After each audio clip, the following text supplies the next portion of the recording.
Will has an extraordinary ability, and to call him a superhero wouldn't exactly be wrong, but Will's power isn't really the kind of thing you think of when you hear superhero, and he doesn't play around fighting bad guys. In fact, Will's real superpower is one that everybody has. You have it, and I have it too. Let me explain. This is You Never Heard of Me, a comic book about doing what you can to help those around you, and the impacts that our actions can have on others. It's a story about taking action on a small scale, and the huge change that even a small, simple kindness can bring. And I think that's the core of what makes this book so excellent, and what makes me love it so much. Especially in these overwhelming and fractious times, there are so many huge scale problems that we can worry about, but that we're also powerless to change. But just because we can't make life better for everyone, it doesn't mean that we can't make things better for someone. Will inherits a power from his grandmother that, when he touches someone, allows him to see both the worst and the best moments from that person's life, be they past or future. And Will is less than pleased about it. He's a young punk teenager who thinks people suck, and he's kind of in a funk because his parents divorced and he and his family have had to move around a bunch thanks to the trouble that Grandma and her ability have caused for them. He doesn't want this power or the responsibility that it will place on him. After receiving the power, it's not long at all before somebody bumps into him, and he, like it or not, gets a glimpse into their life and sees that the worst day of their life is also the last. This moment becomes a major plot thread throughout the series, and what's so wonderful is that Allie, a girl with no superpower, is the one that sparks all of the positive change that comes later, especially for Will, who starts out so unwilling to use his power for good, and eventually, thanks to Allie, begins to see the positive changes that it can bring. Allie, trying to help the boy who bumped into Will the day before, now also bumps into Will. That boy, Rory, is constantly bullied for wearing makeup, and Allie, on her way to confront Rory's tormentors, gives Will a peek into her life, and he sees an awful future for her too, but one that's about to be set in motion right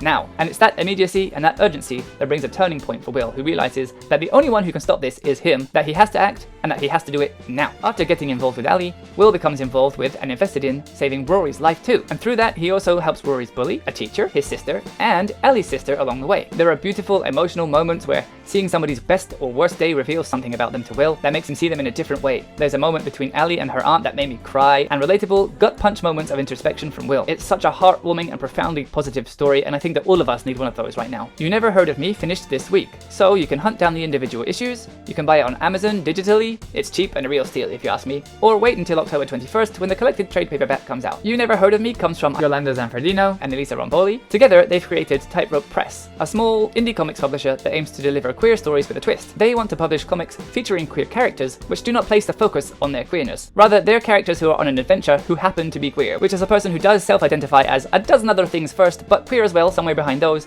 means so much to me. They recently ran a successful Kickstarter for Tightrope's first series, No Saints Nor Poets, which is their first try at a male-male couple focus book, which is about two men having swashbuckling adventures aboard a motorized gondola. It sounds bonkers, and I'm so in. It seems like there's nowhere to pre-order it as of yet, but I'm sure that once issue 1 is done, there'll be a way for those interested to get hold of it. I'll be sure to cover its release, so if you want to hop on board, throw me a follow to hear about it. And as always, if you read or read this series, please reach out to Yolanda and Elisa in any way you can to let them know that you enjoyed their work.